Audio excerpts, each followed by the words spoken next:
देश के बजट पर आखिर झारखंड फेडरेशन ऑफ चैम्बर का क्या कहना है, क्या उनकी प्रतिक्रिया है और क्या चीज़ें हैं जो झारखंड को मिली और क्या चीज़ है जो झारखंड को नहीं मिल पाई। इन चीज़ों पर बात करने के लिए हमारे साथ आदित्य जी हैं। ये बताइए कितना खुश हैं और कितना नाखुश हैं। खुश हैं तो क्यों हैं और नाखुश हैं तो क्यों हैं? देखिए, हम लोग काफ़ी उत्साहित थे इस बार की बजट में कि हमें लगता था कि झारखंड को माननीय प्रधानमंत्री का जो सपना था कि विकसित भारत 2047 और उसके तहत पूर्ववर्ती राज्य जो है ग्रोथ इंजन के रूप में आएंगे।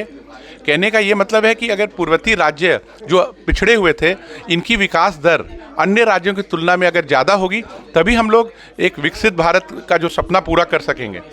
इस बार के बजट में बहुत सारी बातें आई हैं जो पूरे देश के संदर्भ में है और निश्चित रूप से ये बजट जो है एक मील का पत्थर साबित होगा और तमाम क्षेत्रों को इसमें सम्मिलित किया गया है, चाहे वो शिक्षा हो, एग्रीकल्चर हो, इंडस्ट्री हो, एमएसएमई हो या हमारे चिकित्सा का क्षेत्र हो।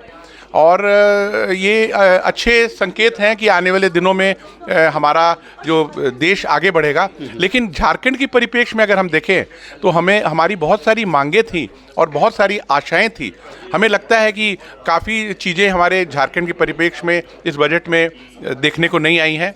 विशेषतर हमने मांग की थी कि बिहार के तर्ज पे जैसे वहाँ मखाना बोर्ड है वैसे झारखंड में एक महुआ बोर्ड की स्थापना हो, तो ये बात इस बजट में नहीं हो पाई। हालांकि बहुत अन्य चीज़ों पे हमने देखा, जैसे नारियल हुआ, बादाम हुआ और कोको हुआ। साउथ में उपज वाली चीज़ें जो है उसके लिए बोर्ड बनी। छोटा छोटा सवाल जवाब अगर हम लोग लें तो सबसे पहले तो जैसे वन को लेकर के आप बोल रहे थे कि हम लंच को बहुत कुछ देते हैं, लेकिन हमारे लंच को बजट में क्या मिला? हमारी मांग ये थी कि जैसे झारखंड में बहुत बड़ा एक फॉरेस्ट कवर है और वो बहुत बड़ा संसाधन है, वो जगह अगर हम लोग फॉरेस्ट को हटाते हैं और वहाँ उस ज़मीन को देखते हैं तो उसमें उद्योग लग सकते हैं, उसमें बहुत कुछ हो सकता है। लेकिन हम लोग इस संसाधन की उपयोग नहीं करते हैं क्योंकि हम लोग मानते हैं कि पर्यावरण में भी झारखंड का एक बहुत बड़ा कंट्रीब्यूशन है, चाहे वो अपने प्रदेश ही नहीं पूरे देश के लिए झारखंड के जो फॉरेस्ट है वो लंग्स का काम करते हैं। इसके तहत हम लोग ने एक सरकार से मांग की थी कि एक कॉम्पेंसेटरी फंड झारखंड को मिले इस वन को जो हम लोग संसाधन को इस्तेमाल नहीं करते हैं, वो भी हमें देखने को नहीं मिला। अगला अगर हम ये देखें कि जिस तरह से झारखंड में एक तरह से देखा जाए तो एक बात जो शुरुआती दौर में बजट में मैं सुन रहा था, पता नहीं आप कितना समझ पाए, मतलब मुझसे तो बेहतर समझे होंगे, कि पुराने उद्योगों को या जो मृतप्राय उद्योग हैं उनको पुनर्जीवित करने की बात कही गई है। तो एचईसी तो इसमें आना चाहिए। बिल्कुल, देखिए ये जो बात, ये तो अच्छी बात है, पुनर्जीवित करने की बात है, तो इससे बहुत अच्छे संदेश जाते हैं, लोगों में हिम्मत बनती है।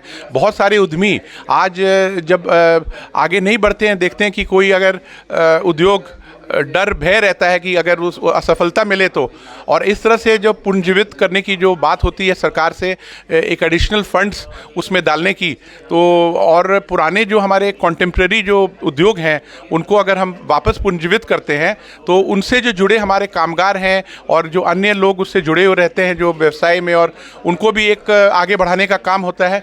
नए उद्योगों के अलावा पुराने उद्योगों को भी सम्मिलित करना ऐसी चीज़ों में निश्चित रूप से एक अच्छे। अगर सस्ता और महंगा की बात करें तो बहुत सारी जो ज़मीन से जुड़ी हुई चीज़ें हैं, जूते, माइक्रोवेव ओवन, जो कि एक लोअर मिडिल क्लास को ज़रूरत होती है। सबसे बड़ी बात 7 मतलब गंभीर रोगों की दवाएं, कैंसर, शुगर, हर घर में शुगर का पेशेंट। इस कदम को आप कैसे देख रहे हैं? हम लोग सब जानते हैं कि एक स्वस्थ नागरिक, एक स्वस्थ राज्य, स्वस्थ देश में ही जो है जो प्रोडक्टिविटी बढ़ती है, और सरकार का ध्यान इस रूप में रहने से अगर हम लोग स्वस्थ रहते हैं तो हमारा भारी भरकम पैसा हमारे देश का और अपना खुद का बचता है, और उसकी दिशा में जो दवाइयों का उपयोग है, दवाइयों का जो सेवन करते हैं उनको घटा देना, और ख़ासकर ऐसी बीमारियां जो बहुत ज़्यादा हैं जिस तरह से शुगर और कैंसर, ये निश्चित रूप से हमारे एक स्वस्थ देश के निर्माण में। एक अंतिम सवाल सर, आप प्रयास कीजिए, अगर 2 लाइन में बोला जाए इस बजट को तो आप कैसे इस बजट को डिस्क्राइब कर सकते हैं? प्रयास कीजिए। ये बजट सभी क्षेत्रों को इसमें सम्मिलित किया गया है। युवा वर्ग को सम्मिलित किया गया है, स्टूडेंट को, किसान को, बुजुर्ग को, और महिलाओं को बजट के निश्चित रूप से आने वाले दिनों में बहुत अच्छे परिणाम आएंगे। लेकिन झारखंड की इसमें अपेक्षा नज़र आई है कि झारखंड को जिस तरह से विशेष ध्यान देने की आवश्यकता थी वो इसमें बजट में हमें देखने को नहीं मिला। भारत एक्सप्रेस के लिए कैमरामैन धर्मेंद्र के साथ मधुकर आनंद, रांची।